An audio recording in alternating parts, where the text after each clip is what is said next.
All right, so Oh, there you go. call the meeting to order of the Master Plan Implementation Committee at 7:04. We have some guests, so we'll do some introductions.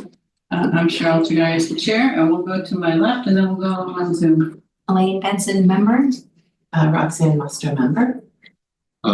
Dick Burke, member, appointed member.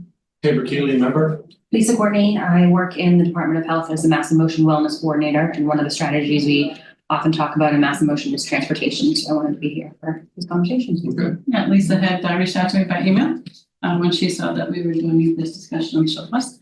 And let's see, do we have Regina? Yes. Yes, Regina Campbell Malone, member. And Cheyenne, our helpful staff assistant to this team on this committee. Yes, Cheyenne Fraser, Assistant Director of Planning. And then Deborah. Hi, Deborah Milbauer. And Sorry, I'm here representing the Partnership for Healthy Milton. okay. And then Margaret, I don't know if you're just observing or if you want to introduce yourself too. Margaret Carroll's really, really just, excuse me, observing. Okay, thank you. All right, our next meeting dates are May 14th and June 9th. What days, I'm sorry, what days of the week are they? I didn't bring my sorry. calendar, so I Yeah. apologize. Let me look. 14th is a Wednesday.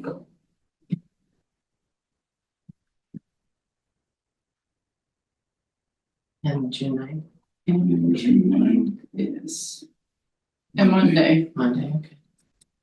Right now, it's been okay Okay. for me, everybody else. It's already in there. Already in there? It's already in there as a whole. It probably is, I just. Yeah, Cheyenne is very efficient and She she somehow got it in there. and she sends us to us, yes. Which is helpful, very helpful, so thank you for that.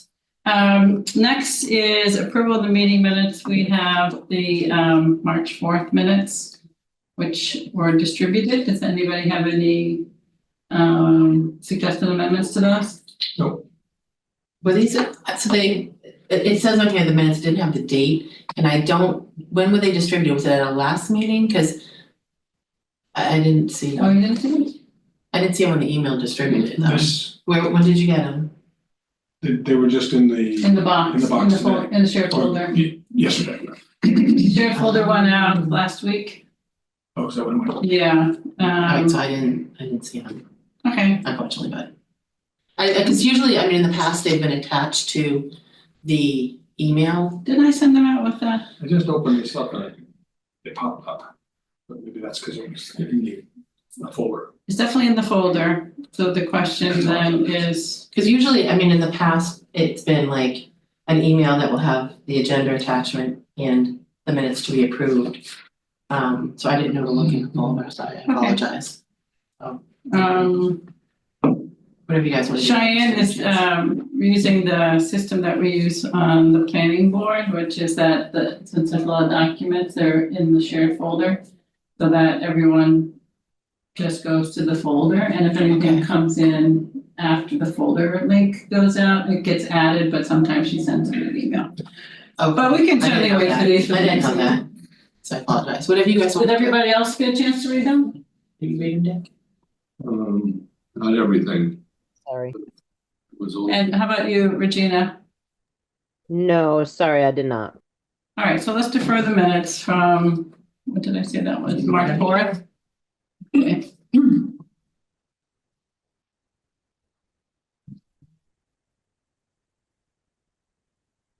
All right, we have citizens speak, but I think folks are here for the shuttle discussion, so. But I'll just confirm that, right? Yes, okay. So then we will go, right, without further delay. I'm going to call up the proposal so that we can have it on the screen. Do screen share.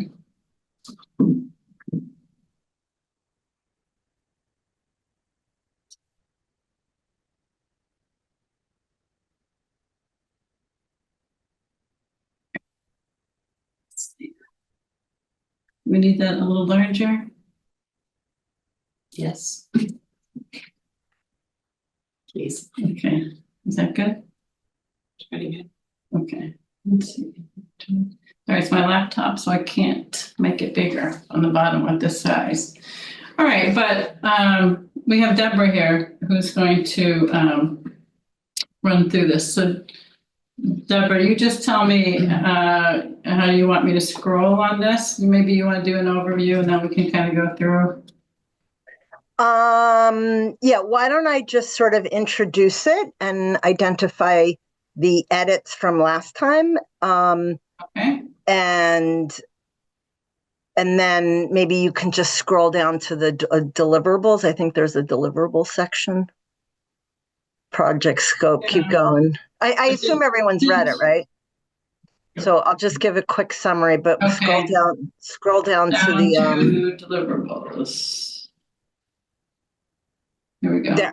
Okay, so let me just, before I start, let me just say, last time the proposal that was submitted has been changed a bit. So the intent is that I would work with a student and the student would conduct, 10 or 12 interviews, whatever it is, with key stakeholders, both in other communities that run shuttles, as well as internally in Milton, with Milton key stakeholders, and then do some data mining. And you all, this committee sent me links. Yeah, you can go up. I'm just gonna go up to. Yep. Good.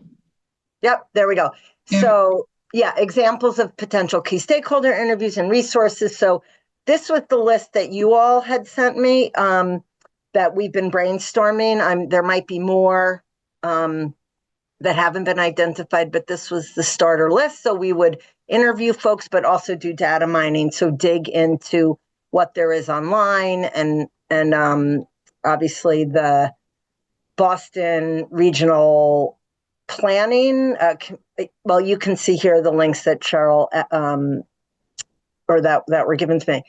And so between the interviews and the data mining, keep going. I did this last time, but this was some of the additions. So research topics and interview questions will be developed in collaboration with MPIC. Here are some examples. So developing goals. What problem is the shuttle service trying to solve? Reducing congestion, improving environmental outcomes, providing a transportation option for those who do not have access or choose to use a personal vehicle. What is the service area covered, or the origins and destinations? And then we added, and this is new from last time, we added a resident survey. So Northeastern has a Qualtrics account, so we can host that. Sample questions are, is an intra-town shuttle of interest to you? Why or why not? If one existed today, for what purpose do you see or your family or your neighbors using it? Which destinations would you like to see? What would be your concerns? So this was just a new idea. Run it by you all. It doesn't have to happen. It can if you want. It was just an idea that came about after our last meeting. And then these are the questions that are the same as last time. You can scroll down. So, go. I should probably have, yeah. So these are just some of the things from last time. Financing, cost, ownership, operations. You can keep going. Shuttle practices and policies, and then there were all those additional questions. Again, this is the same as last time. And then the project tasks and deliverables. So the first task would be to review shuttle services in other Massachusetts towns, and then talk to key stakeholders internally. Learn, Milton Council on Aging has 2 shuttles, learn from them, how they do it, the funding, the operations, all that. And then keep going down. Task 2 would be to analyze the results,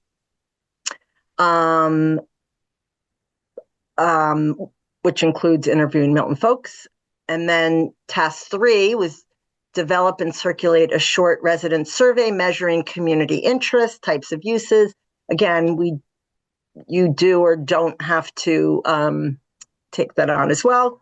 And then the deliverable would be a draft final report containing the findings of tasks 1, 2, and 3, which will modify to become a final report after review by the committee. And the budget is also revised from last time. So there's 2 options for the budget. So the first option would be free, and that would be develop a student independent study project for academic credit.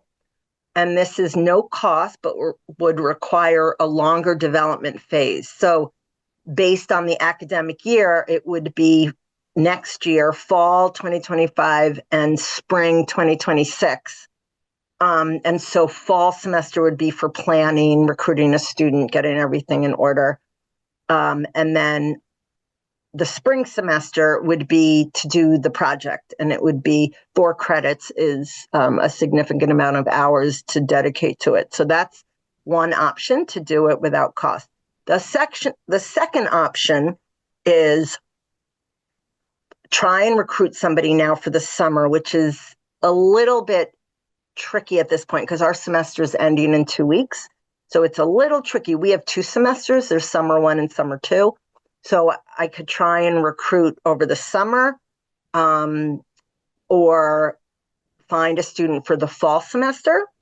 Now, here's the tricky thing. I just learned that this committee is scheduled to sunset in October, which means if we did the fall semester, hiring a student for $25 an hour at about 60 hours, which would be about $1,500 plus fringe. It's about $1,615 total.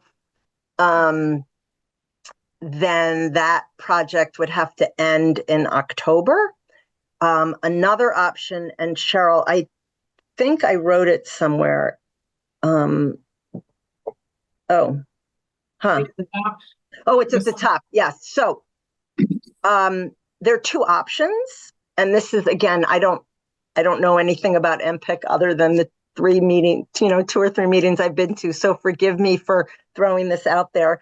But just an idea, should MPIC choose to request a 6-month extension of the select board for your committee, the project could be extended through the spring semester if the independent study option is desirable, meaning no cost project for student academic credit, but requires 1 academic year, September 2025 through April.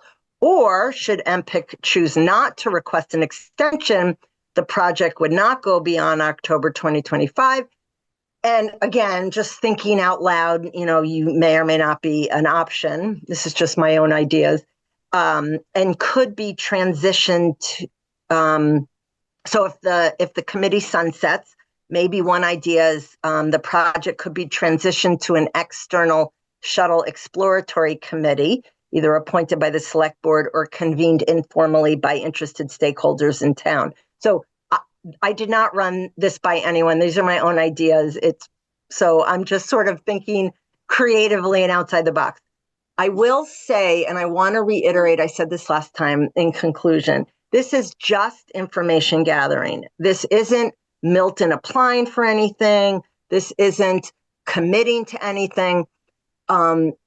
We are offering this, our Partnership for Healthy Milton, as part of we did a strategic planning, and we also identified that transportation is really a public health issue, right? It connects people socially, it connects them to grocery shopping and doctor's appointments, and seniors, can be more social, and youth might be able to get around town depending on how it's operationalized. But the point is this is really a very long-term planning project. This isn't to do anything right now. I know the town obviously is in a fiscal situation, which everyone knows about. And so this is really just long-term planning, just gathering information. So if in the future the town wants to move ahead, they have some information about how it's done, how much it costs, how other people do it. So that's it. Thank you. Okay, before we go to questions, I'm going to ask Lisa if you would like to say whatever you would like to say to the committee about this initiative or this suggested research. Well, I'm glad to see that there was a way to do it for less than, I think previously it was gonna be $6,000, so it's good to see two options, one that would cost nothing and one that would cost, $1,600. But I'm hearing more and more from DPH about how transportation really plays a part in everybody's health. Like Deborah was saying, public health and transportation are two issues that are sort of hot topics at the moment. I think it'd be great to have more information that hopefully we'd be able to act on. Now, how that happens would remain to be seen, but. Okay.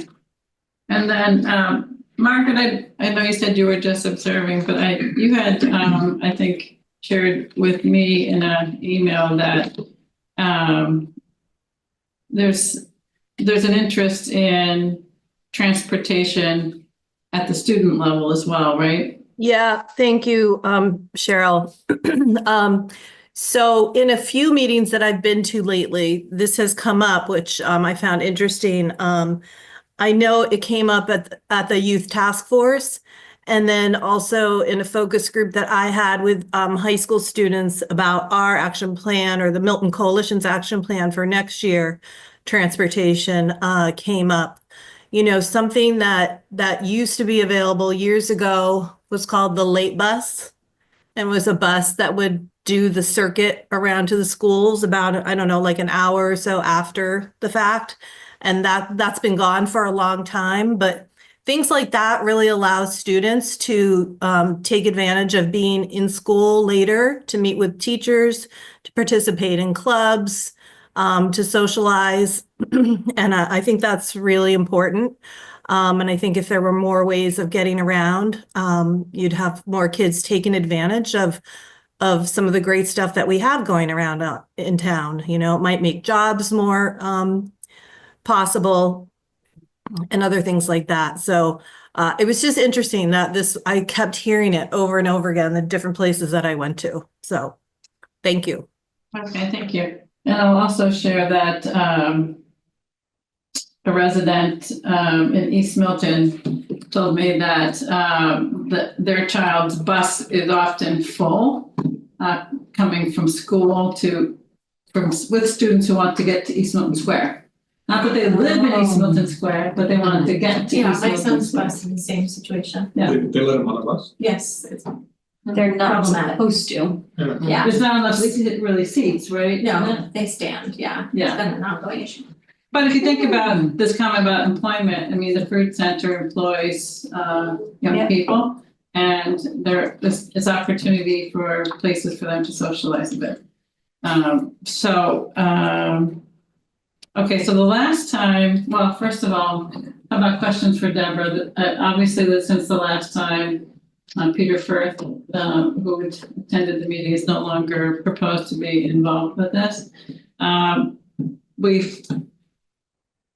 Deborah, I think, would like to have someone with some transportation expertise perhaps look over what's being done. And we have yet, she and maybe I say, because maybe the town could help with that through the engineering department, or maybe through MAPC or something else. But it hasn't been identified who might be able to provide that. But with the committee itself and looking at the types of questions, what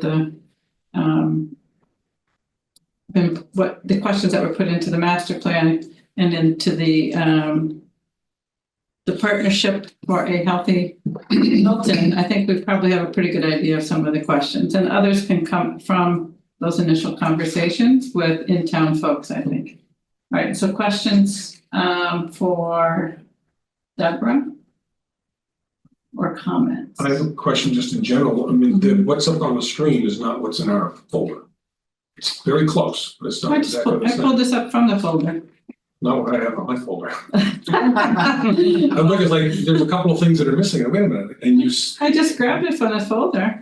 There was there's two. All right, let me go back and see. It's under town shuttle system, the revised 327 version. That's the one Yeah, the 327 version, if you're in there. Maybe I'm not in the right one. I'm pretty sure that's what I had up, but let me see. There was the old one and then there was this one, right? So this is. This is the one that I emailed, the 327 one, Okay, I don't. but both were in the folder, the last one and It's this not one. letting me in now. But there were two on the, scrolling down to the next deliverables. There's one, two on Go the down. task one, task two. There's only two tasks on the one I had. Yeah, the shuttle.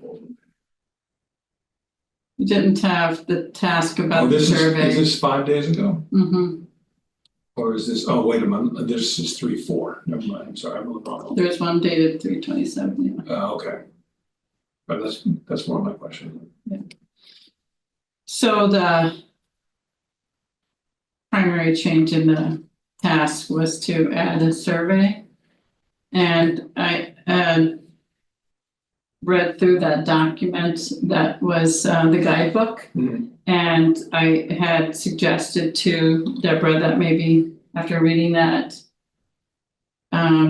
this developing the goals in the resident survey, that kind of got pulled from that guidebook. So I shared that with Deborah and she agreed that those would be good additions. So that's where those came from, but from that guidebook, which I shared with all of you as well. It's in the folder too. One other question on this was on the list of all the sort of resources. Mhm. One of the resources I thought was important, but I didn't see it, maybe I'm just scanning over it and missing it, was all these other towns have varying degrees of success, but one right next door to us, Dedham, did not have a success, and obviously now it's not running. But is there anybody that has any connection with that can say, well, these are the problems we think we came up with, so that I just think that's kind of an obvious. A lot of people in Milton will probably know that Dedham's didn't work. And if it didn't, then we probably need to address that before we have people address it to us or to whoever's offering the study. That's a great idea. Or it could be that they lost their funding or something. It was ridership. There were a couple of, but it was a number of people. This is going back when it fell apart. It was the route wasn't right or this wasn't right. A lot of people had comments, but I don't know if any of the comments are valid. Or maybe they did truly just run out of money and they couldn't quite. Okay, so that could always be added, right, Deborah? Yeah, I just made a note of it. It's a good idea. And if there's any others that you know of, and that maybe that could be part of the research, actually. There is a group, I think it's subsidized by the state, but it's the Hudson Valley TMA. They have they provide the shuttle bus services for the stuff down at the old Reebok building on Royal Street, going to Ashmont, I think, and maybe to. It's called Neponset Valley. I think it's called Neponset Valley TMA, Transportation Management Associates. Yeah, because there's I think it's it's a for-profit operation, but I think they get some Boston MPO money and they do a lot of business parks. And this isn't, we're not necessarily looking for a business park, but those shuttles are subsidized. And, the employers subsidize them for a reason. A lot of times it's attached to permitting. To get some of it permitting is. approval, you have to agree through the transportation agreement. Right. But it depends. So I'm just thinking that would be one source of some information. So this is one of the links of the resources that I had sent to Deborah to include. And there's a lot of information and resources on this, which is the regional planning for transportation. But the NPO is, there are full-time employees there, but that's it's a state agency scenario, and it's the conduit right. So there's the Boston federal funding comes through. So it's not the same as kind of dealing with day-to-day business problems. This is how you pay for it. This is why you need so many drivers. This is why you need a bigger bus, smaller bus, or that kind of stuff. Practical side of it, I think there's some like they have this technical assistance program, and again, I poked around, but I didn't do, a full due diligence search of all of this. This is what I think could be beneficial from the students too, is to really, there's a lot of links here that I found actually a number of them contained within that guidebook that I shared. So I went to some of those to look and see what they were. But that's what I think a student could kind of summarize, go to those. You know how things go. You can get one conversation or one bit of information can lead to lots. And whether there's other examples. I mean, there's some of them that are regional transportation authorities. I saw that too, but I think what this is really looking at is more of a shuttle. But, Right. If it made some sense to have them, if they had time to do that, I think the shuttle would be probably the focus though, versus some more regional. Mhm. But so that guidebook, which I sent also is this, That's the one, yeah. and, oops, sorry. Try that again.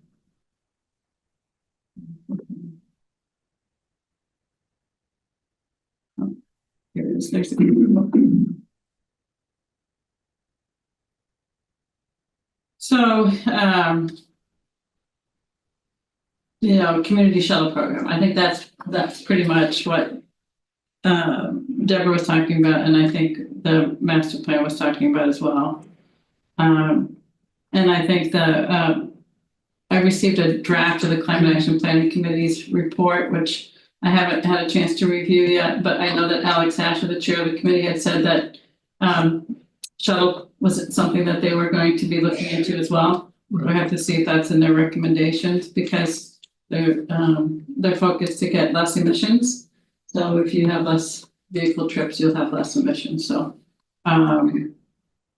but this also has contact information for central planning staff at the state level, and then these. I mentioned there's some resources. Some of it's contained like here in the footnotes, but some of it's contained also at the very end of the document. In set of mouse.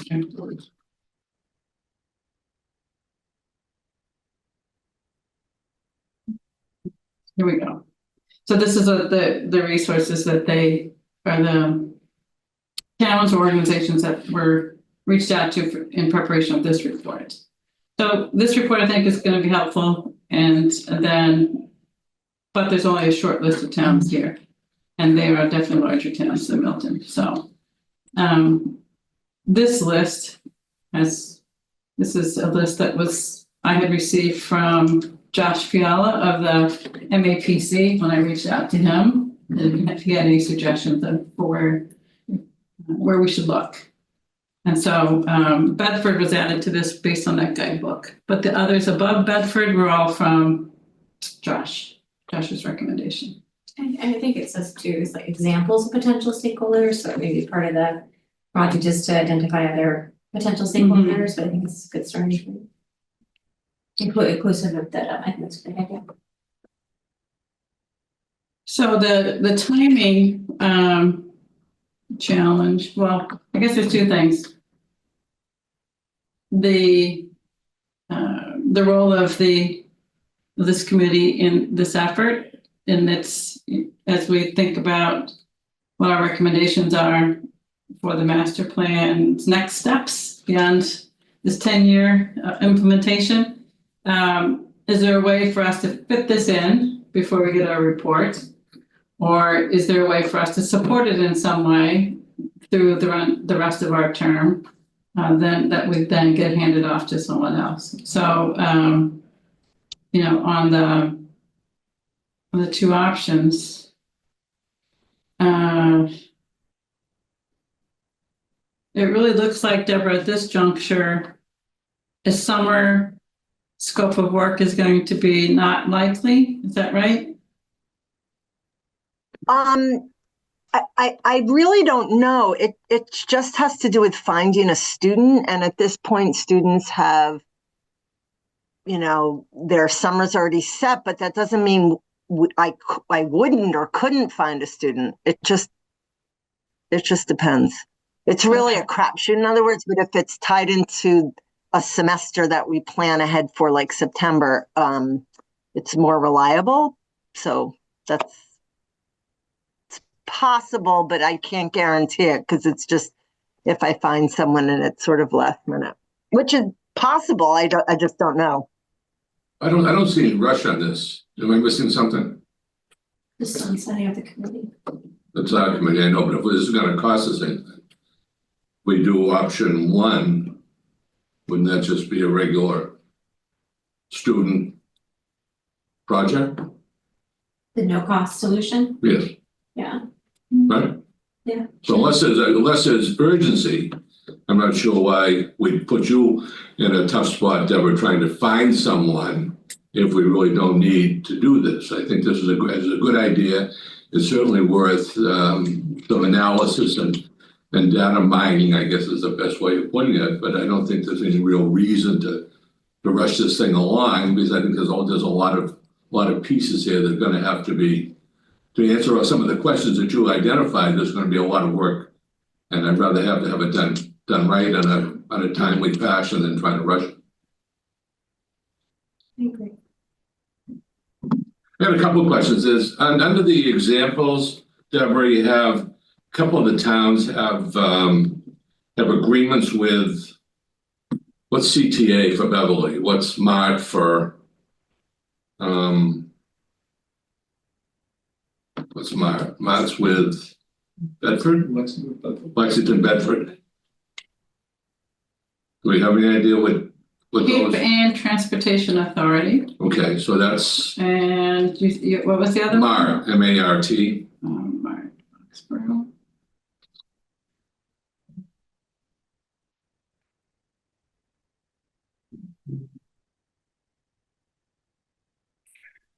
Yeah, there's other transportation groups. For us, we really wouldn't have a choice except the MBTA, I would imagine. Well, right, I mean, that's sort of what I'm, sort of what I'm Right, getting at. I they mean, have, They have somebody over here funding, we don't. yeah.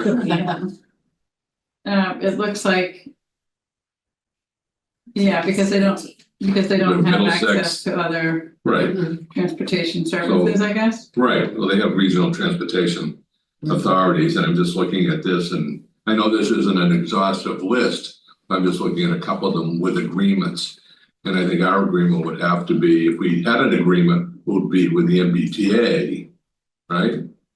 Well, that's one option. You can do them different ways. Not all of these are regional or associated with regional. I know that, I was just saying, Yeah. if we decided to have an agreement with someone, it would be with the Oh, I see. MBTA. Right? I guess that's the Have to be, one, right? yeah. Yeah, I'm not so that's, sure. so the other option is to go with what I guess Lexington is doing, and Salem, say whatever the Salem skipper is, and then, maybe Stoneham has a shuttle here. yeah, so I think, I mean, to me, I think it's, you know, it's like a lot of things, it's a great idea, and I don't think it's any real urgency, and Well, so are you suggesting that it not be done through our committee, but it should be done through some other? I don't think it has to be done through our committee. I think it was, even though it was in the master plan, there was an awful lot in the master plan, but I think it's a good idea that it could be handled by another group. So we don't have to really tie it to our involvement. The Board of Health. Yeah, I mean, what I'm hearing about, you know, with, I think, someone mentioned about with the late bus, you know, with this, you know, coordinated with the schools. I mean, that's now we're getting into a sort of an interesting time as to who the users are of this transportation. I mean, I think there's, it's not to serve one population, potentially it's to serve various populations, right? It was suggested, I think Alex Hash originally was thinking about the library and having people be able to get to the library other than by car because parking was a challenge at the library. But also the understanding what's already covered through the Council on Aging And if there's any additional need for seniors beyond what's provided through the Council on Aging, I think it would be good to understand. So that's, finding out who they, what the needs are is kind of the early part of this is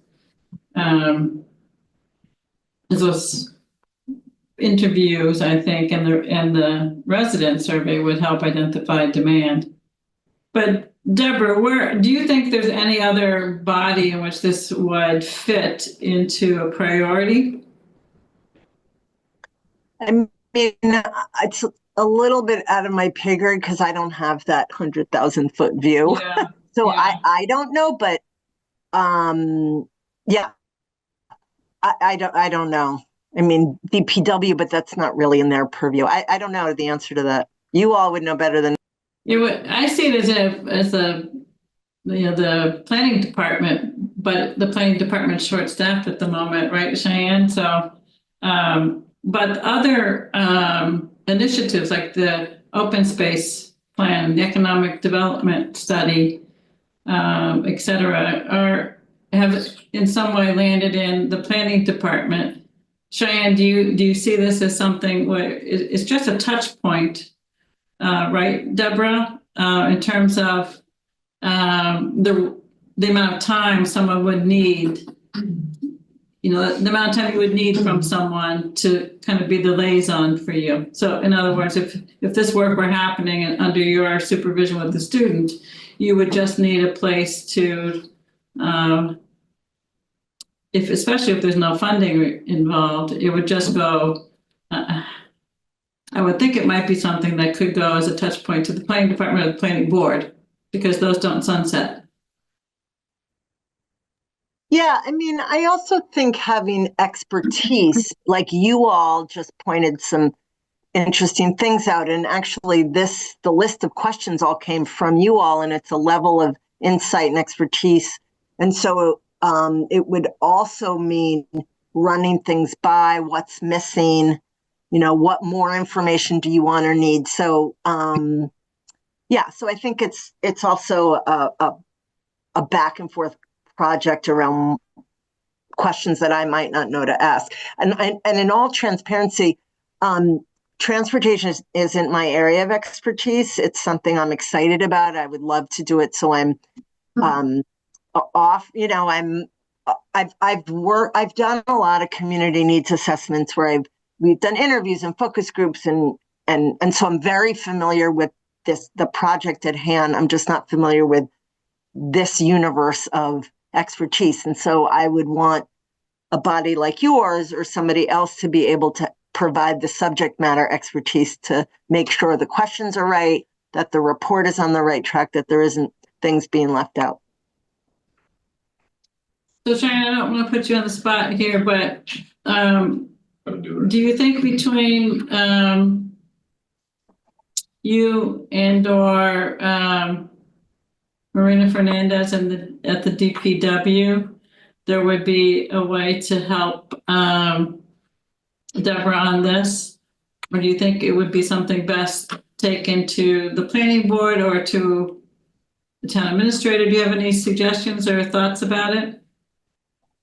I think we could definitely try and be that liaison for her and divvy up the work. I know that planning is a little short-staffed, and so is engineering, and Marina's kind of tag teaming DPW. But I think between all of us, I think we could try and find the right questions that Deborah needs. And obviously, if it becomes more work than anticipated, we can escalate it to Nick and see what the next steps are. But yeah, long answer short, I think we could figure something out for Deborah. All right. So if I we think said, my question would, sorry, Cheryl, I think my question would be is, what would the purpose of the product be if there's no committee? All right, so then this report, who is it presented to? Who takes up recommendations for next steps? So that would be my question if there wasn't like a committee to run it by.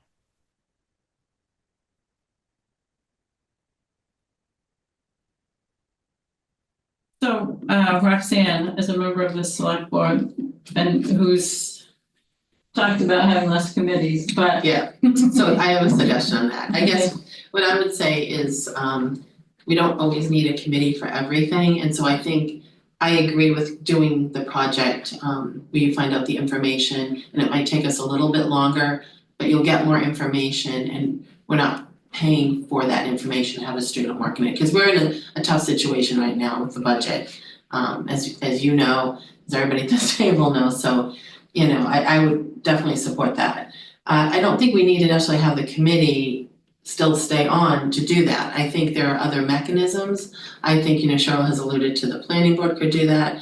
I think ultimately the select board's gonna have a say on it too, because if there's a cost factor to doing something like this, you know, like I would envision that whatever the report is, the final report will get presented perhaps to planning, select board, maybe board of health. You know, I think that's the way I would envision it. And so I think that would be the way to go. I don't think, you know, I mean, I don't like people getting bogged down in committees. I really don't, because if you are already getting a student and you have a plan, you know how to sort of go forward. And as far as questions, you have a list of questions. You could always bounce them off, you know, a couple of, you know, planning off of, you know what I mean, off of the planning board, off of Board of Health, off of select board, if they have any questions that they'd like to see in this. So that's how I would envision it, I guess. So if, I mean, I'm certainly happy to continue to be a resource, Deborah. And I can speak to Meredith, you know, the chair of the planning board about it, but if it's truly like a year, what we were planning to do with this committee is make a recommendation for next steps for things that should be done, some things in the master plan that should be updated, things that might have action items. And this could definitely be one of those action items. It won't be the only thing, you know, that'll come from that. And we might then even have a recommendation for who should be responsible, because the master plan itself did that too. I think we felt like some of the things were a little bit off on what was assigned to it. But we could suggest that it's the planning board, planning department, and board of health, and of course the select board has a role in that, but they don't have to have a, you know, advisory on what questions kind of role. I wouldn't think anyway. And so we could help sort of set the framing for that, or set the expectation that something's coming for those bodies. And then you can work with Cheyenne. And then, of course, I still have another year on the planning board. So we have another year for me to stay involved with it. Does that seem like, Regina, we haven't heard from you. I just want to give you an opportunity here too. She messaged me that she wasn't all that well, so maybe she's not jumping in. Okay, so Deborah, you have other thoughts? Yeah, a couple of things. So this is great. The feedback is really helpful. I'm really here to do what you all want or recommend, because this is your area of expertise, not mine. So I'm very happy to do whatever you guys come up with. I do have to run it by the Partnership for Healthy Milton. I'll do a report back around what you all recommended. And I think I would also just want to have another meeting with Cheyenne and others if that's if the planning board or the planning department or whoever is going to take it on, I would just want to have a meeting and figure out how to operationalize the project and just some details we don't have to necessarily go into here, but I think that's what might make the most sense. For students to get credit, do they need some kind of an agreement with the town, even though there's no financial, you know, requirements for it? I don't know. I actually have to look into that. Yeah. I know in my business, we posted an intern, and her since she was getting credit for it, her university had me sign a contract, you know, for what she would do, what her responsibilities were and mine. And they weren't financial. It was just this was what that, you know, we were going to do, and this is what was expected of her, for her to get credit. So. Yeah. Yes, so I'm just wondering, so if that's the case, then that would definitely need to be through a department, like through the planning department or through the town administrator, but I would think. If there's any kind of contract, if it's Yeah. money or not money, It's still not have okay. town administrator, yeah. Yeah, so like a I'll lot of find the out. contracts I know that we've had through planning board or this committee, you know, Tim or whomever has taken to next. Right. For signature, Yes. yeah. Yeah, so if you can find that out, I mean, we still have you know, some work to do on our report to make sure that we are in that place to end to sunset in October, but I think you know, having this as a recommendation even, and could even get started before October if you have a student for the fall, right? It would start in September or August. When do the students start with their fall semester? So we start, you know, usually the first week in September, but I would have to do a bunch of homework in the next few months to figure out the timeline and how that works. That's why I was saying September would be a planning, right? Just to get, because usually what students do when they do these kinds of projects is they have a semester to do planning, right? Hire the right student, get the project in order, get your ducks lined up, and then the actual, you know, research of it, right, will begin second semester once everything is set up. So it just depends on the student and the project. That's why, yeah, so I can look into that in terms of how it works. I've supervised a lot of students for capstones and internships, but I haven't done an independent study, which is a 4-credit course. So I would need to find out on my end, you know, what the criteria and steps are. Do you think it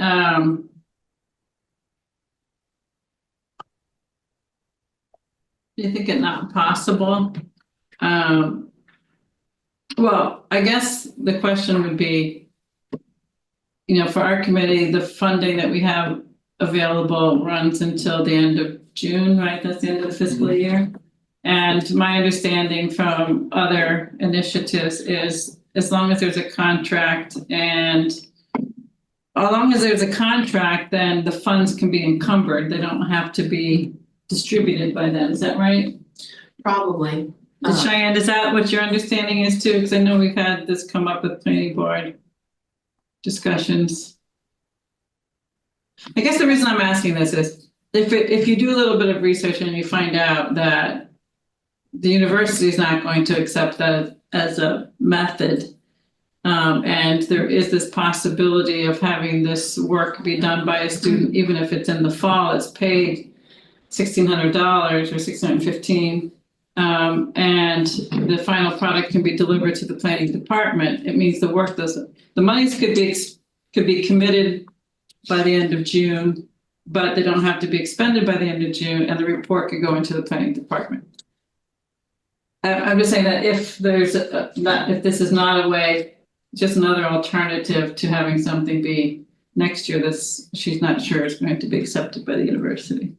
So I'd say if you could look into it in the next month, then we can. Yeah. And maybe Cheyenne, you and I, or maybe Cheyenne, you can have a conversation with Amy Dexter and see if what I've just suggested is a possibility. Then we can discuss. Absolutely. So that's just a little bit more work on your end, Deborah, on the viability of this, right? As a 4-credit endeavor. And then on our end, or on Cheyenne's end, is there a way to do what I suggested, which is sort of encumber it, but allow the work to be done a little later. Are we talking about spending money on this project? I thought we got to do some planning. Didn't I hear from Deborah that it was the first semester or the beginning of this process would be to spend some time planning on getting the right person, making sure we agree on the scope, expand the scope if needed along those lines. So there's no real, once again, going back, there's no real urgency, is there? There's two what I was suggesting is from what she said, she hasn't done this before on an independent study capstone. So she doesn't know that the university is going to accept this as for credit. Is that right? Did I No, misunderstand you? actually, let me just clarify. Okay. And correct myself, actually. So I have supervised two different student projects that were for credit, a 4-credit course, actually. I've done it twice. I think what I meant to say was I've never set one up or created one myself. In both circumstances, they came to me and it was already set up. I should say that. So a 4-credit academic project is absolutely viable. For me, on my end, I just have to do my homework, how to set it up. I'd have to find a student. So so sorry, so I misspoke a little bit. But it is true, if I don't find a student, then doing the stipend route would be much quicker and I would more easily find a student, but that's up to you guys. All right, so the only way that it would work is if the student is doing it in the fall, right? You wouldn't be able to get somebody for the summer, or do you think it's possible to get someone for the summer? Well, if we come up with a job posting, I could circulate it. It's just really bad timing and unlikely, but that doesn't mean it's not likely. I just don't know. It's just like anything. I mean, we could try, but I think we should try the route of I think we should try the route that's we're not having to pay and see the interest of the students. I mean, it sounds like, to me at least, it sounds like a really interesting project. I feel like I'd be pretty jazzed to do it for 4 credits, but I don't know. And there are also other colleges in the area. I mean, I know you're with Northeastern, that's my alma mater, but I mean, there's also like Wentworth and other programs. And I've also supervised some grad students and different things. And there are a lot of different opportunities where hopefully we wouldn't have to pay. So, just to keep an open mind with that, because to your point, you want to get a student that, is engaged and wants to do the project, not to, and wants to really research it. So I think that makes a difference too. Right. And if it's not in the fall, it could be in the spring, but Right. Cheryl, is it that you need to spend money that's in the MPIC budget that's going? We could turn that money back. Right, we could turn it We back. could easily Okay. turn that back. And I think in this kind of, Yeah. my that opinion is in this yeah. environment where we're in a really Yeah. tough situation, that's not such a bad thing to do. Totally, I just didn't You know. know what happened to the money if it was not spent. Split it up. Bring it. All right, so, but as far as the scope, Deborah, I think the scope is good. The deliverables are good. I like the survey. So I think,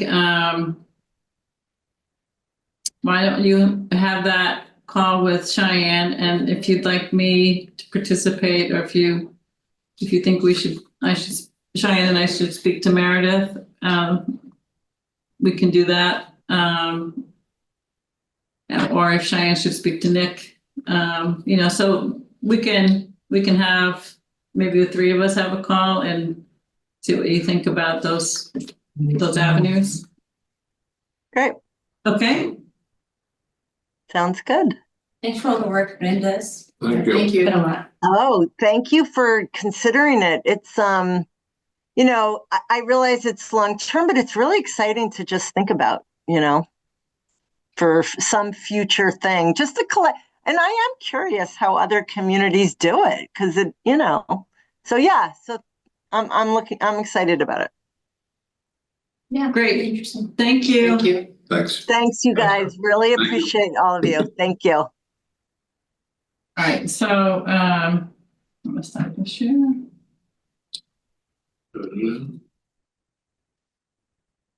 Okay, so Lisa, you're welcome to stay, and we're gonna talk about our report. Stay for a bit. Okay. See what I can understand.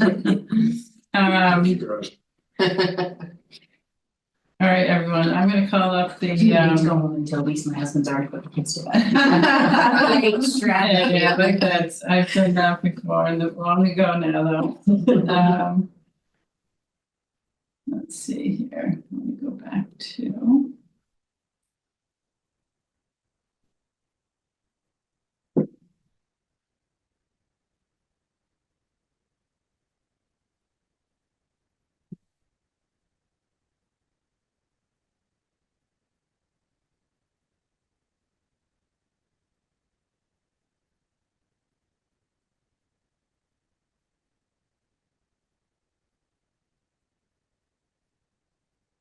While you were out doing whatever were doing on the weekend, I was reviewing the spreadsheet. And noticing that we hadn't updated lots of it, there was the latest date references that I found were 2022. So I updated what I knew, but I think there's probably things that it's probably especially Roxanne being on the boards. So I do think it's worth another review by everyone, and part of why I was reviewing it too was I did the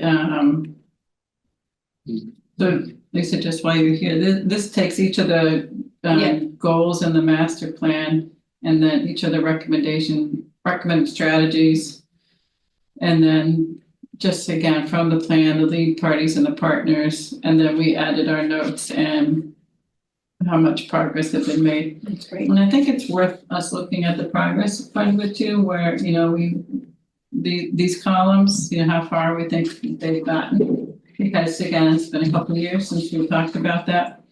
And then I'm going to stop this particular share and do a different one. Actually, I think sorry, I have to go back to see my emails.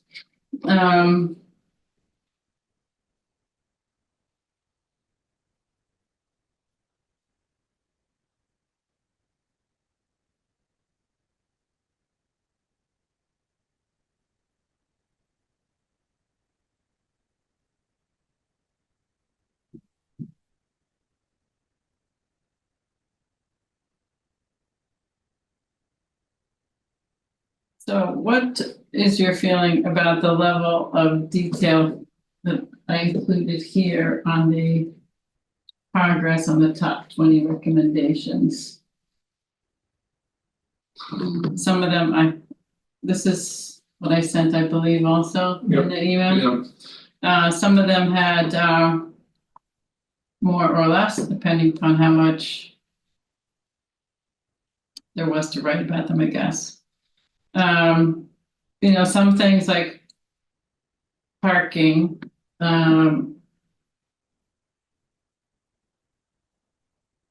we could go into what things that people think about currently or what we've heard about parking, but this was just tied to the recommendation itself, not something beyond, just what it was in the plan itself. So the plan didn't say, if it said develop a plan or consider paid parking or metered parking, I just said whether anything had been done on that particular item, didn't expand upon it. Expanding upon things can come, I think, in what we think needs to be done as next steps, not so much as, I didn't think we should be rewriting what was in the plan in this part of the report. Do you understand what I'm trying to make as a distinction? Parking is a good one because it said this thing about these particular items. It didn't say add parking necessarily. It didn't say change your parking requirements. It didn't say reduce parking, so it didn't say change your service zone parking. It was kind of more higher level.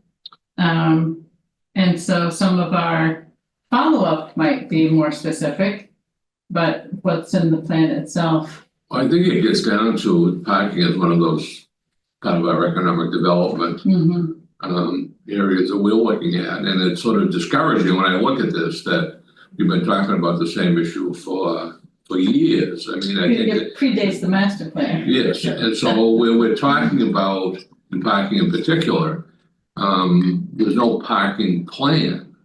So we talk about, I think, consider needed or paid parking. I haven't heard anybody even talk about that in years.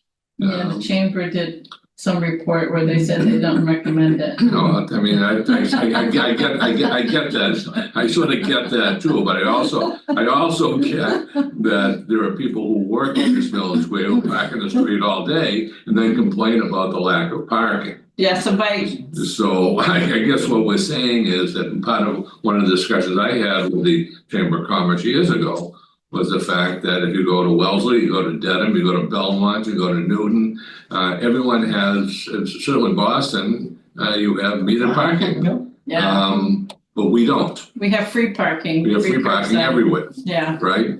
And so I think that these are the types of things that I think really have to be somewhat addressed and saying, who is going to take responsibility? Who has responsibility for doing this?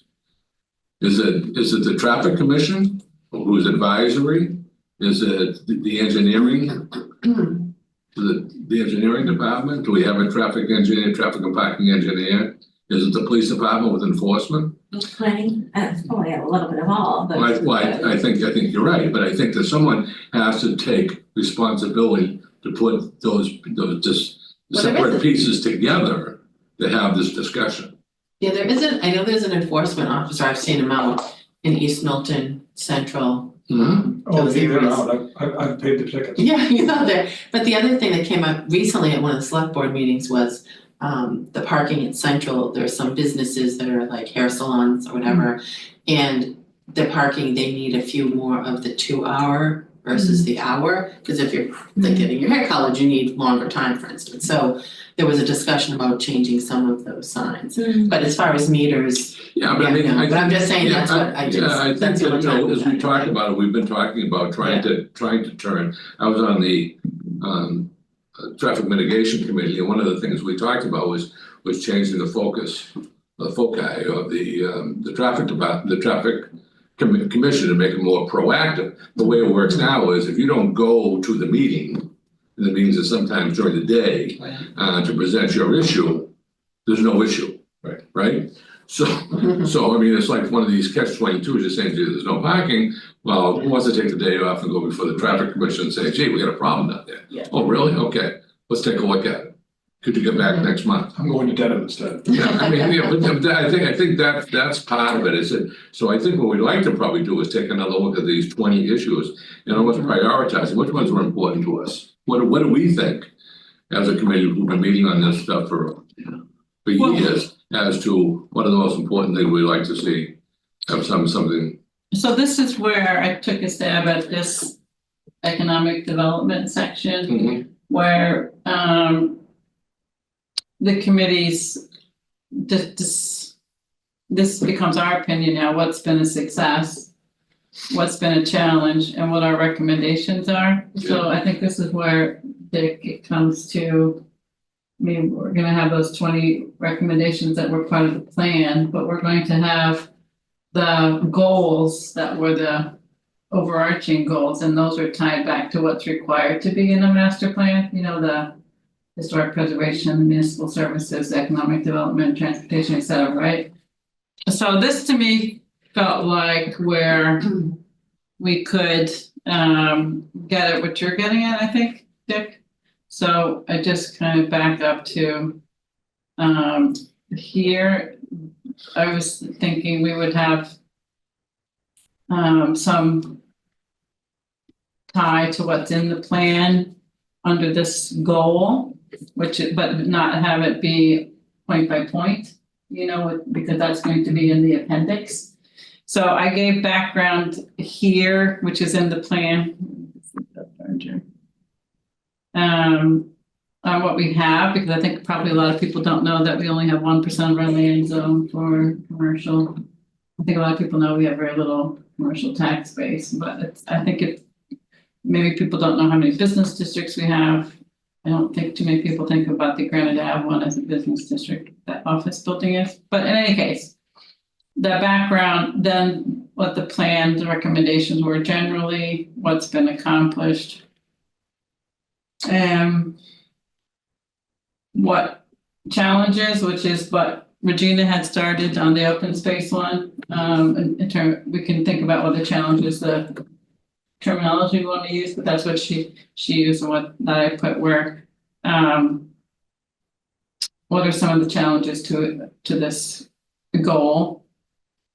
And some of this is commentary, right? So Dick, this is where it's not in the plan already, might be. Like we're saying you're saying the lax enforcement of parking time restrictions. So that's where somebody can park at one of those metered spots or a 2 hour in the parking lot all day. So. Well, I think it goes Is that back, considered a it goes back a challenge? little bit before that. There should be a traffic and a parking plan. Now, whether or not someone parks all day, if people want people to park all day there, then that can be part of the plan. See what I'm saying? But if you're gonna complain about, like, people can't get to my restaurant, can't get to my nail salon, as we talk about, or some of the other places in East Milton, because people are parking there. We know this, I know this for a fact, that problem will not solve itself. All right, so either it's important and someone takes responsibility for it and it starts to deal with it, or it's not, and let's just move on. Let's move on to something else.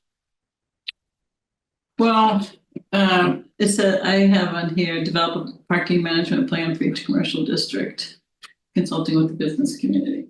And the way that that's going to get done, in reality, is businesses, the properties in East Milton don't park themselves. The businesses don't park themselves and the properties don't because there's not enough parking. So some businesses have a higher turnover, like let's just say Fitness Unlimited. Their demand is probably higher than the liquor store, for example. And so if your parking plan, how are you going to go in and interview each business and ask them what their customer base is on a daily basis, how fast it turns over. So I don't know exactly what the scope of the parking management plan is, but we know this, that municipal parking is needed to meet the private business needs, right? Because they can't park themselves on their properties.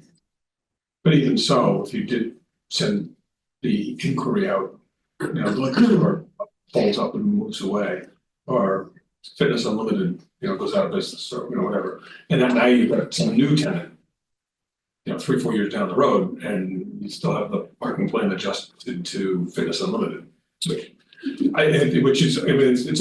valid information for what it is, but I don't think you can carry it much further than that. The other thing you can do is say the zoning requires a parking space for every 200 square feet of commercial space. How much commercial space is there? How many parking spaces do we have? And do we have a shortfall? Well, since none of those buildings on East Milton Square provide their own parking, they all miss out.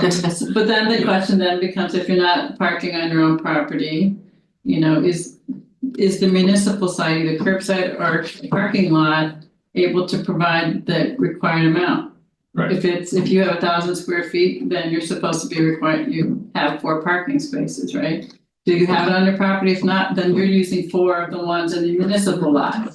And if you have 2,000 square feet, you're using 8, et cetera. And that would, because what you really need to identify, what we've seen before in the parking studies that have been done, there've been 3 since I've been involved in planning board and other planning initiatives, is that there's parking spaces in East Milton, but they're not at the front door.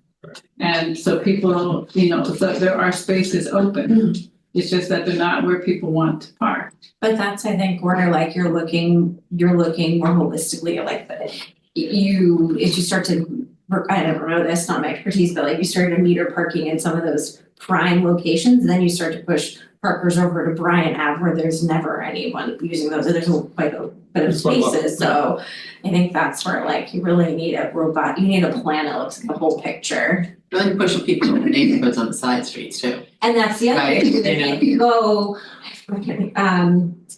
Church, I think it is, and it's like you could go half down and then you gotta back up because there's only, and it's like that, it's like that too, is like, where it makes sense to have parking only on one side of the street or neither side of the street. And I think we need that. Well, we talked about at one point trying to put together a committee, which is gonna be comprised of landlords, tenants, police department, DPW, the traffic commission, the town administrator, to sit down and say, listen, here's the situation, here's the problem, you know, that we have one, well, I would think one major central business district, which is East Milton Square, right?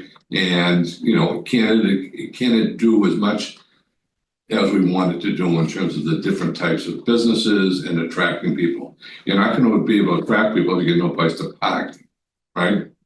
And if I get on East Milton Square and I take a ride through and all of a sudden every parking space is full, I can keep on going right to Quincy and go down to Braintree and going back to, I think, a lot of people don't want to walk 5 feet, but when was the last time you went down to the South Shore Plaza and was able to get a spot right in front of Macy's so you could walk in? So I think people will adapt if there's a reason for them to be there, if they're attracted for certain reasons. I have confidence in knowing that space over there on Bryant Ave is probably available, and that's 4-hour parking, so it's worth going over there. Versus the one right here is only 1 hour parking. Right. There's Exactly. safety concerns for people with young family, older folks crossing over from Bryant's over to, let's say, I'd be Whiteville or whatever. You're I right. think we gotta solve for that too, because there's a lot of kids that wanna bike from East Milton to Colorado and Cunningham, and that's the same kind of crossing. That, you know, it was like, we did family bike or family, what was it, it was like. Walking road to school. Yeah, and I was like, you know, like, I'm not gonna send my kids to it unless I'm there. A sort of bomber to go from Andrews Park to Cunningham Park. I mean, it's, no. It just doesn't, it does, we had these discussions, we had the bicycle committee and things like that. And I said, that'll be the true test of how successful it's gonna be if I can get my bicycle and take a 12-year-old and say, we're gonna take a ride to Cunningham Park, from Andrews. And if you can't do it easily and safely, you're not gonna do it. So I'm just gonna come back to like thinking about how we're formatting and what kind of commentary we're doing in the reports. And I think in terms of the recommendations, we're gonna need to come back to all of them. And so, and I apologize that this went out late, but it'll give you a start to think about. Yeah, no, I want it's all good. of us to get going on this, but we only have a few meetings left and I'm getting concerned about getting it done, honestly. This took me between this 20 recommendations and going through that spreadsheet again, you know, it took me some time. So I like for all of us to commit to do that so that we can all start looking at drafts of every section because it's going to be upon us fast. Yeah, and I think in terms of as we go through this stuff, and I think though I like the way you identified some of the sort of action points. But once again, we have to be so careful when we do these types of things. It's just not going to be another report we put together that sits in the shelf. That's my I say concern. discourage people. You know, it's going to discourage people to participate in these types of forums. And so I think one of the things that will come out of this, we'll see all these things that have been identified a number of years ago that we've been working on. Really, how many have we really brought from start to finish? I went back and looked at the whole section, not just the tasks at the end, but the whole section of the economic plan here. There's a lot of comments that are just recorded as like, here's what came up. Some of the stuff, especially on. They just took sticky notes for verbiage and put it on. Yeah. No, but it's some of the, I didn't say whether it was 9 or 10 or 20 people who said it, but my point is, like Dick said, some of the things that have been common problems, you know, you'll see them again, kind of reinforced through reading through the section. And so like I try to highlight the things, you know, that I think are, you know, see, that's the problem. I didn't know how to fix that. Now what do we do? Everybody's gone. It's over. Well, it's all done. I don't understand. Yeah, it said press a button on the TV, right? Yeah, that's true. I was trying to do it on here, but. No, it's the desk that's here. This. There you go. It's on the change? Oh, yeah, the light. There we go. Oh, it's back, thank you, all right. Voila. We're back in action. Let me get it. Hi. Hello, everyone. All right, let me move this over. I guess I can't really, I don't understand how those things work. All You right, should go well, slide it over. That's your cursor. I'm trying with this, but it's not. Go up to the top. Now, did you click? Now drag. Where's the Not click? Selecting. Oh, weird. That's weird.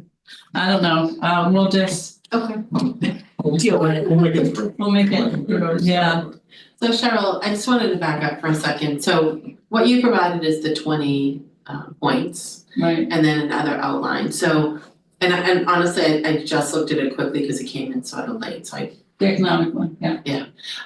so for each of our sections, you want us to just fill in these blanks, like fill in those sections, or I'm just. Well, like, if you look in the folder and like what Regina sent out. I saw what she sent out, Yeah. with like the 6.1 and like all these little. I was thinking, I didn't include each point because it's in that spreadsheet.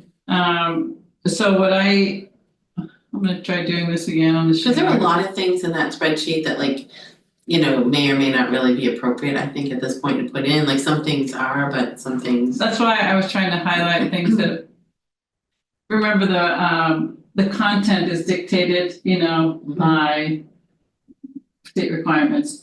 So some of it, like historic preservation, I think there's lesser action items that are really, we can accomplish. The local historic district study committee is working, and there was the demolition delay bylaw was extended, and a few things like that. But on economic development, on traffic and transportation, there's on open space, those are probably the ones that have the most actionable. 'Cause like even municipal facilities, there's only a certain amount, or Right. and I think we talked about sustainability and diversity, equity, and inclusion, and making sure we're getting people from all parts of Milton, all newer and residents, et cetera, participating. So there's things that aren't in the plan still that we talked about that we're going to want to make sure get identified as something that needs to get looked at. But I agree, we don't need to identify every point that's in the spreadsheet because we've already are covering that. So this is where I was trying to use the high level, what was recommended under this. So promoting They can't see. Oh, sorry, like- you can't see it? Maybe. Pretty small. Oh, I see, we have that problem. I need like binoculars. What if you unplugged and plugged back in? Was this mouse working? No. Did that mouse work? Turn it off. Take us a moment to do all do the lights. I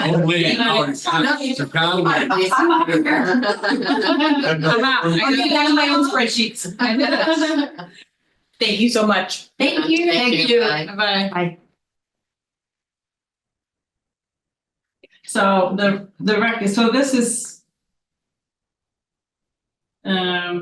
Like I said, I went and I'm not at the back where each task or each strategy is, but in the body of it to put this part together.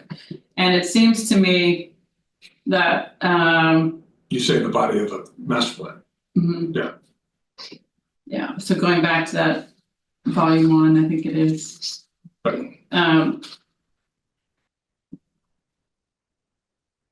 then hitting high level successes, not point by point successes. So like here, for this particular one, it said to do, it recommended doing these concentrated on the business districts and doing some overlay zoning, which has been done. So that is something that's recommended, something that's been done. Then under challenges though, I said there's no applications that have come in under it. So, it's like, trying to just, rather than just be a check or minus, is having some commentary to it. So if we can think of it on the high level, again, like I think these business districts and the overlay zoning are kind of big goals. And so they should be identified and talked about a little bit more than something that I think is like maybe fairly minor, like maybe signage, for example. So as we look at the sections, if we think of it that way. And then I think we need to identify things that are ongoing still, and whether they'll be done by October, we can see, but this economic development plan is underway. Things are a little slower with the understaffing at the planning department, but it does sit with the town administrator, I understand now. This plan with MAPC.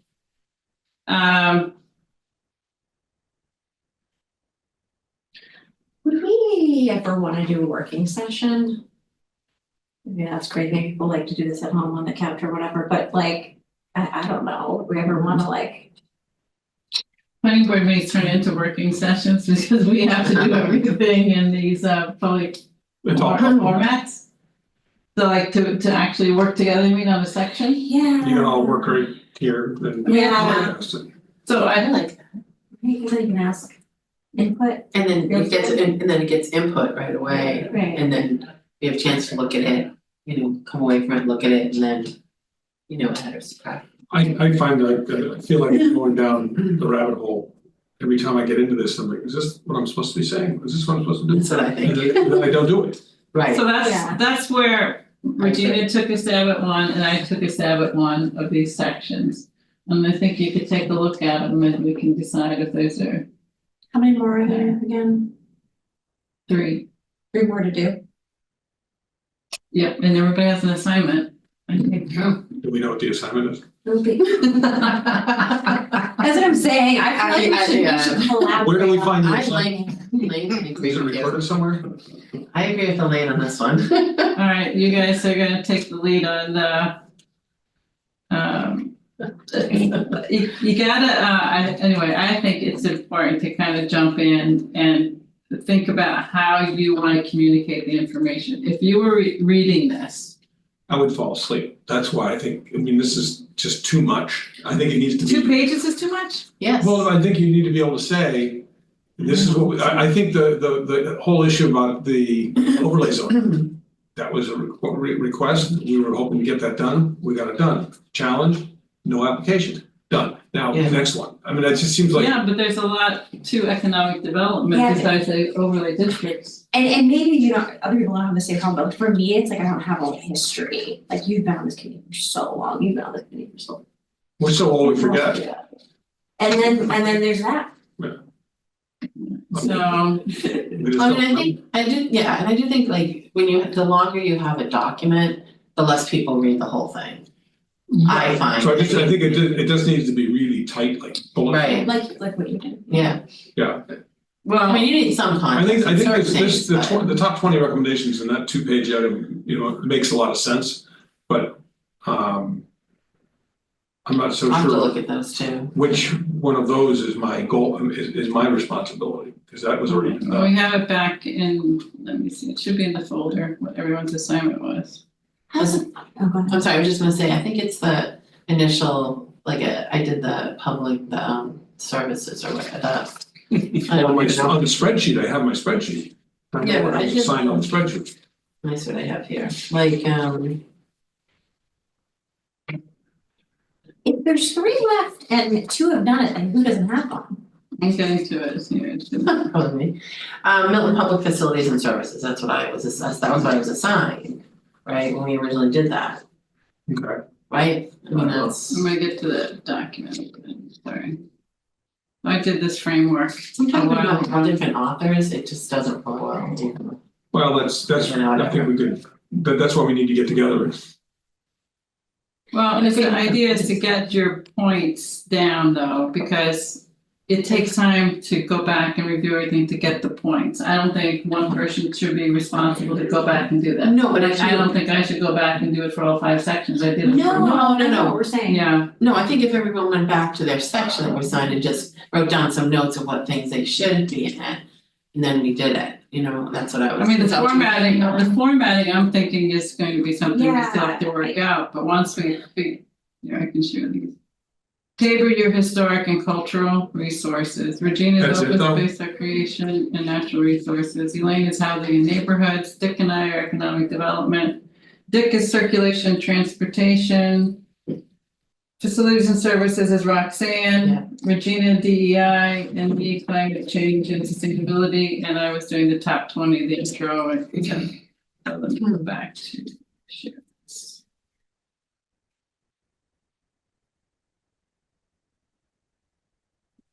Good. Or maybe it's just like with the remaining, it's like we do kind of the very rough draft and it's like a working session to go through it. With everyone's input. We edit it live. Yeah, so this was the framework that I had sent Can you out make that sometime last slightly year. loud, bigger, Bigger, please? sure. Mm. So, Thank sure. And that's in the folder. No, Oh. Cheyenne, I'm gonna ask you to add this to the folder, but this was sent out and other times we've talked about the report. So then I wrote the background. And this came right. I haven't finished how the committee did its work, which is something Regina added to this. And then the top 20 recommendations, we're going to go in there. That comes back to the table of content. But I think it could be a great resource if the MPIC is, Continues. yeah, if the MPIC continues, like it could be a really great resource. Well, if the town wants to be, I mean, one of the things about having a master plan is it provides opportunity for grants. I don't know how those grants interface with MBTA community compliance though. But Yeah, having the plan is, Well, is assuming that- eventually we figure out the MBTA zone thing. right, like this economic development grant is the economic study is a grant. There's a lot of the work that the planning board has done is funded by grants. Right. So, but having the plan and making progress on the plan is helpful for grants. is it having the plan or is it having a committee? The plan. The plan being Which we have. adopted, which we have, Yeah. but they're supposed The to. plan's be- 10 years old now. right? Yeah. Right. So. Remember, the three of us who served on that committee, the plan had not been adopted. 1970. 70s, it Yeah, hadn't so been it's actually pretty. updated. So, yeah. So the way the plan is organized, it has the goals and objectives and then the recommendations, and then it goes into the sections, which are all required by the state. So that's the way the report is organized, to kind of take you from that high level to the goals, the recommendations, and then these sections are tied to those goals. Then we said we were going to add the changing conditions, so the things that have changed in the last 10 years that weren't included in the plan, which we identified as those two. There could be others. And then the appendices would be our charge, the tracking sheet, and links to documents. So how long is it going to be? I'm just going to zoom out just a little bit to run through. The background is just a half a page. Introduction is very short. I don't know, maybe it needs a little bit more. And then it would be 2 pages on the recommendations. And then if each one of these had 2 pages, we're talking about a document that's maybe 20 pages at most, probably less.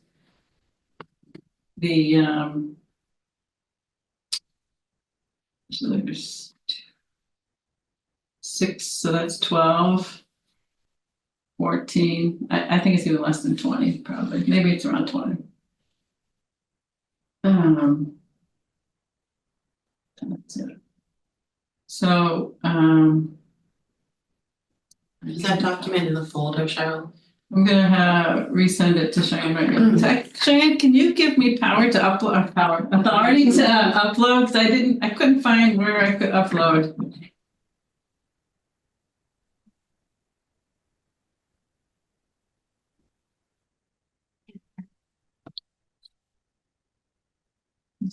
She was. She was unmuted. Maybe we muted everyone. I don't know. I don't know what happened. I don't think I have the. You can hear me, right? We Yeah. Do you have any Can't stop it. Can't stop me.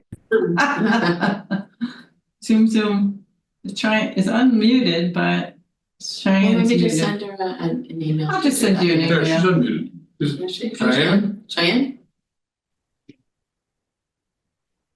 Oh. She's off mute. We can't hear you. Alright, so, Okay. Can you hear me now? Yeah, Yeah. Hey, Ben. Oh, okay. Yeah, the thing is, it's like there's a disconnect between my headphones and the actual laptop and then the Zoom, so I'm no trying problem, to just, hear everything at the same time. But Cheryl, I'm gonna work on getting you the access to edit.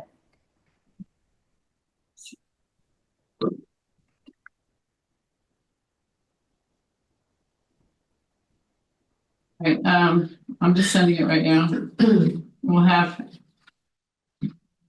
Everyone will have it, okay, so Regina, I think you said you weren't 100%, but did you hear the conversation about not including, I looked at your framework and I tried to structure somewhat the Yep. same. Yep.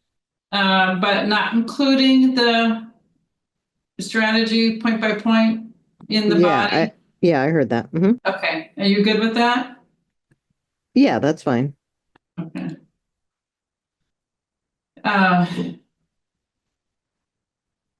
So what do you think about next steps of how to get everybody to feel like they can draft something?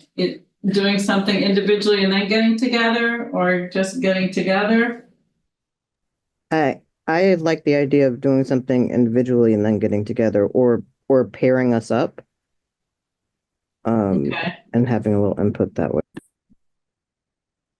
I found that I needed to go back for a refresher on a lot. That's where going through the spreadsheet, I was starting to just look for something related to the recommendations. And then I just went through the whole thing again. So I think if you go back and look at each one is assigned, except for Regina, I think, because she came in later, was assigned those strategies. If you go back and re-look at them and see if there's any updates, it'll refresh your memory too. And then if you go back and look at the plan itself under that particular topic, and everybody put together like one page, even if it's just bullet points, then we can see that we've hit everything at the highest level, and then start getting into more of the writing and the detail. What if we did, instead of all of us working together, we did one as like a working session, like we went through as a group doing one of these topics and from start to finish and did it together. I feel like that would help people. Then I think everybody's gonna have to go through and refresh their memory on the topic. Because in order to think about what you should include or what you shouldn't, or what the recommendation is, I think the information kind of needs to be a little bit fresher in our mind. Remember how we went through each of these, like a topic at a meeting, a topic at a meeting? Yeah. So it's kind of like we need to, everybody themselves needs to go back for a refresher. But then I think once we did that, it'd be fine to do a single session. We can take one that we've already got, either open space or economic development as an example. It just seems like some people are like stuck on getting started and kind of knowing like what document I'm working off of, what am I pulling from, like what's the appropriate content to put in. So if like we did start to finish of like, then it might help people be able to work through that process. Okay, other thoughts? I mean, I think it's good if everybody has their sections and has, you know, some ideas and some bullet points and then brings it up and work on it. Like if I'm assigned to what, you know, the facilities and services, if I have some bullet points and some things that I think should be in it, then we could do a rough draft live, you know? Yeah. And then we can build from there, you know, that's how I guess I would envision it, but. I don't think we have to even do it all together, but if we all worked on one of them together, it would help, I think. Solidify the yeses and the nos on which direction we want to do that. Either that, or if everybody had their bullet point, I mean, if everyone had their section, had their bullet points, and you sort of put them together and we sort of agreed on a few, I don't know, I'm just thinking out loud, I don't know. So just a refresher on the master plan itself, you know, what we've, you know, these 7 goals, but when you get into just, it's kind of, you know, the way things are in here, you have like the 7 goals, so you can pull out like economic development, like right here, you can pull out transportation here, but some other things like capacity to plan, it's like, okay, well, you're not going to necessarily pull something out related to these major topics there. And then if you go down to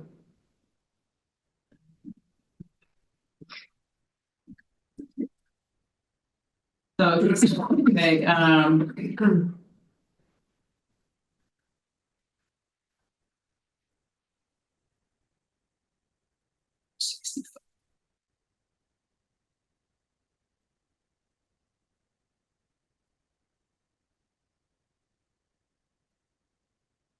so this is the historic, and so there's this sort of broader like background. You can kind of like read through some of what that is, and that ends up leading to some of the key recommendations, and then those go to the objectives, and then those end up going into these. So it's kind of this we have in the spreadsheet, right? But then you go back and just in terms of this isn't very lengthy either. These are all bullet point. So we can just go back. This is what I did. I focused on economic development. It's a little different than that one, but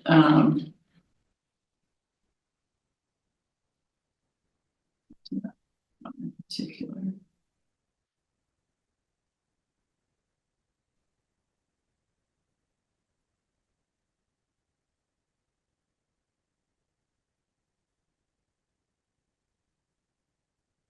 And so there's some things which tie across like transportation, which I didn't focus on in this because I thought we would focus on that in that section. So I just pulled out of here things that's tied to these key recommendations. Instead of like going through each one of these, pulled out the high level. Does that make sense? Mm-hmm. So they're not, it's not that, not everybody has to go back. If everybody does their section, we don't all have to go back and refresh ourselves the same level as we would if we sat down in a room and worked on it together. You know, so that's where I agree with Roxanne. If we can rely on one another to have done the going back, you know, like Regina did, like I did, if you guys can, then we can say, well, what did you pull out of there? And then if somebody wants to go and do it for all the sections, fine, but it's less, it seems to me less work this way for any one person. So.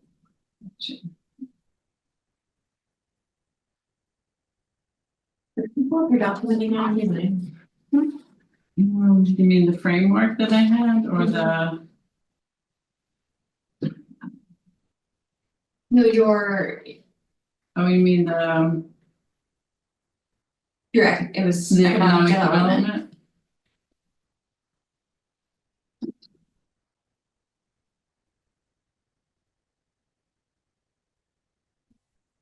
So this summary, background summary you pulled from summarizing what was in the master plan. Right. Right, okay.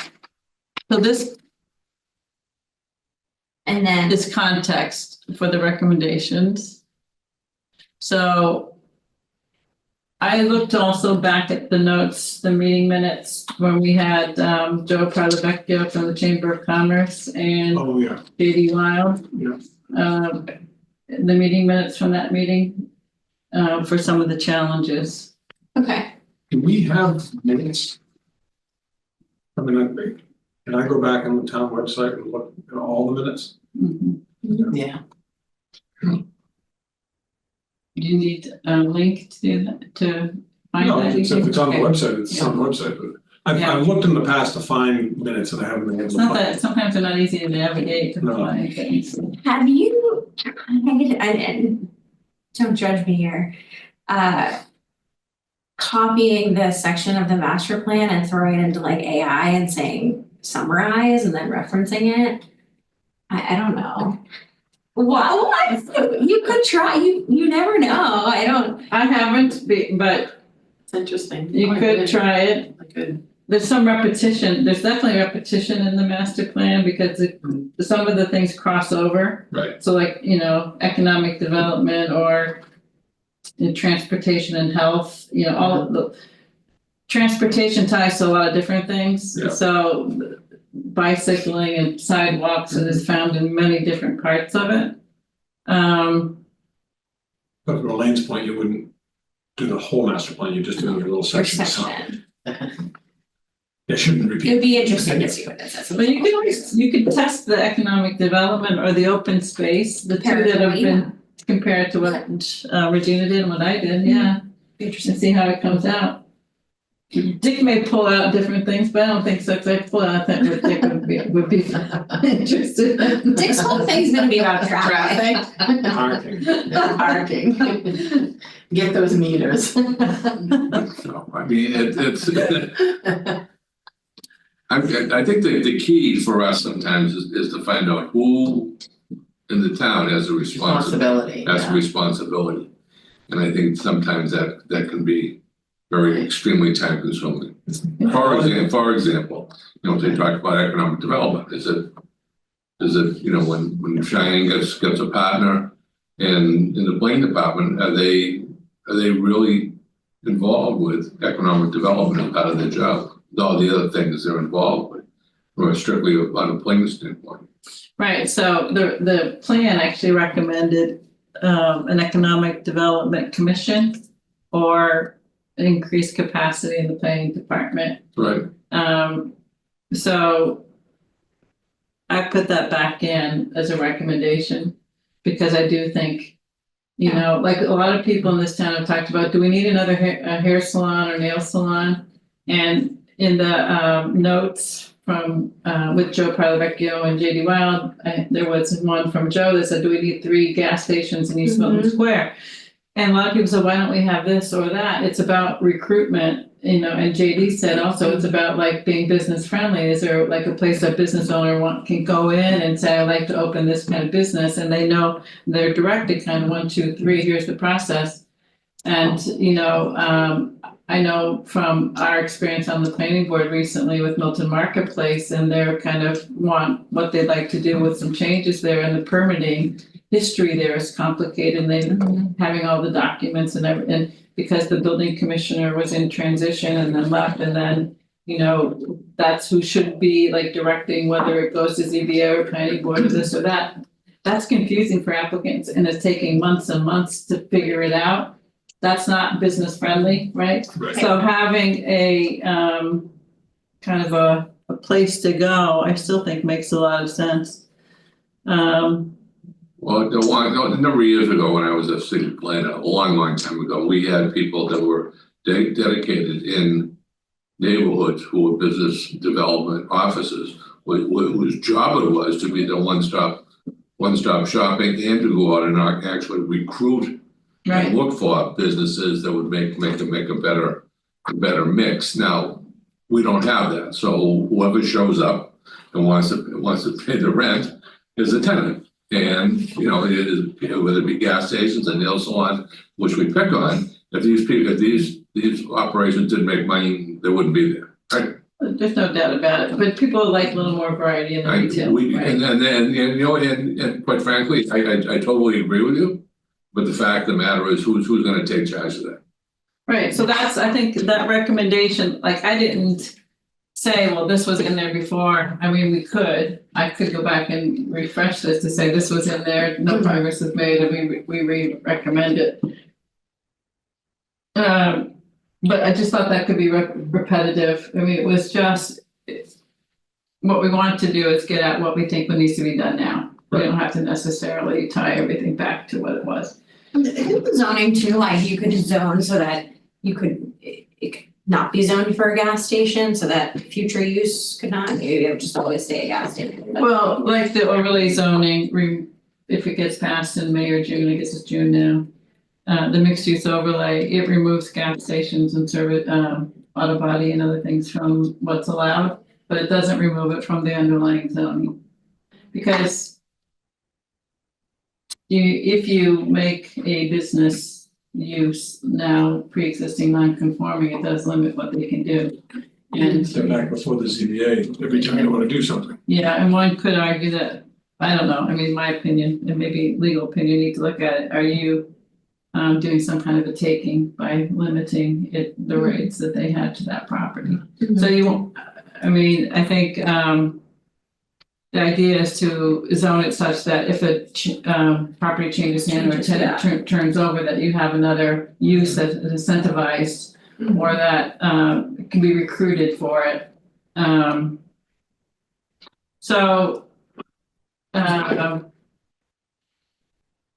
I think it sounds like we all have an idea of that, doing some bullet points at least and going back and doing a quick review, hopefully not as long as mine, of everything.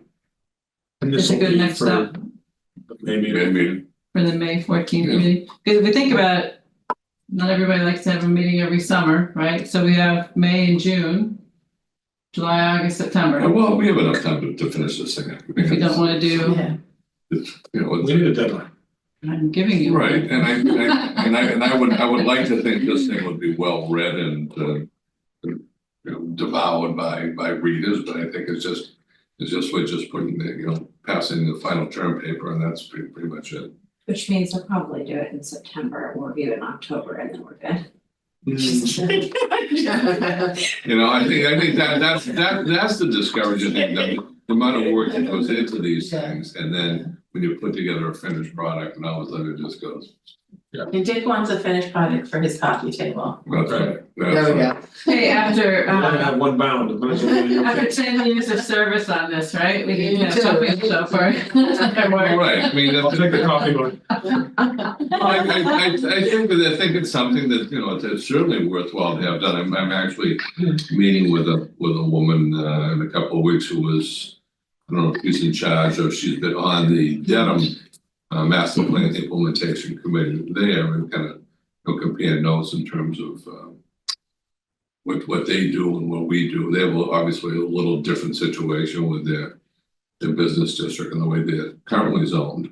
Parts of Dedham defy logic in terms of how it's zoned, but it's, it is what it is, but it's they don't have a 1% land area.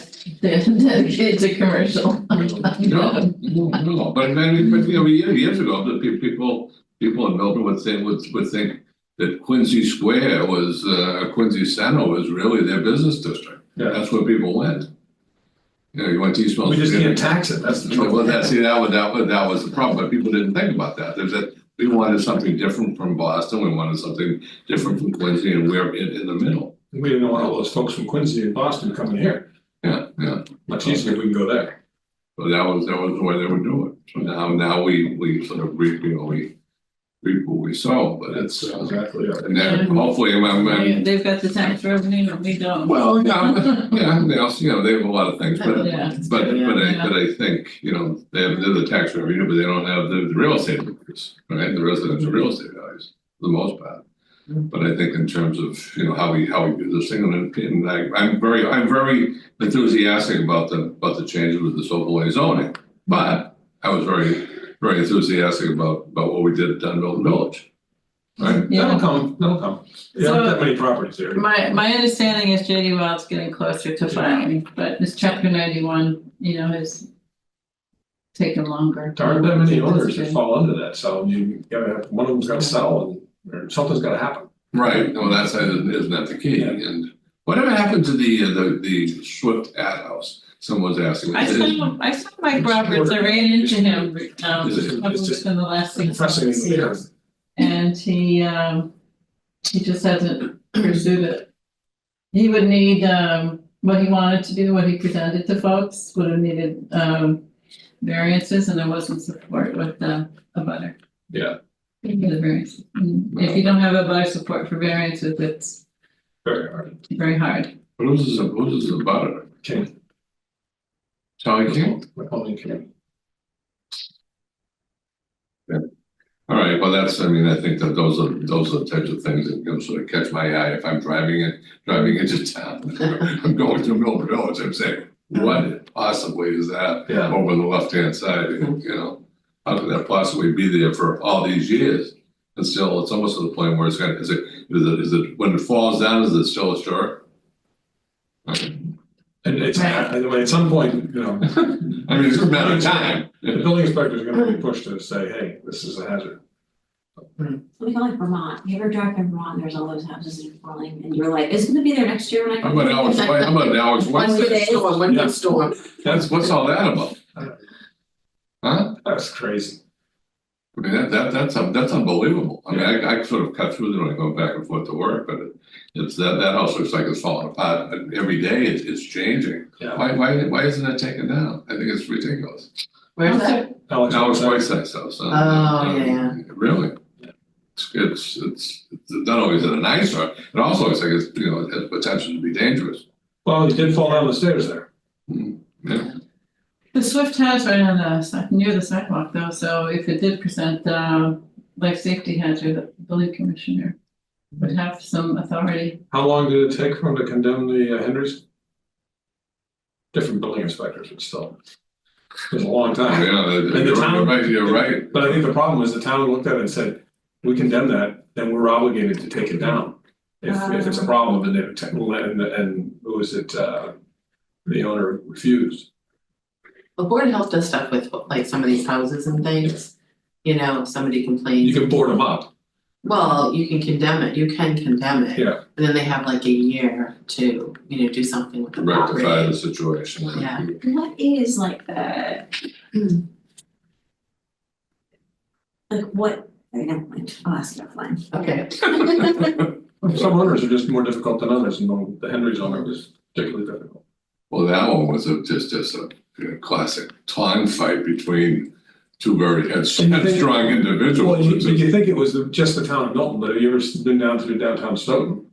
Yes. And the Chinese restaurant that was there and the insurance company that was there, burned down 12 years ago? Buildings just put the roof on, Wow. same owner. Crazy. And he just fought and sat and did nothing and he paid his taxes. So Stoughton had, and he tore the original building down that was, charred and in danger. But yeah, there's only so much you can do. It's hard to.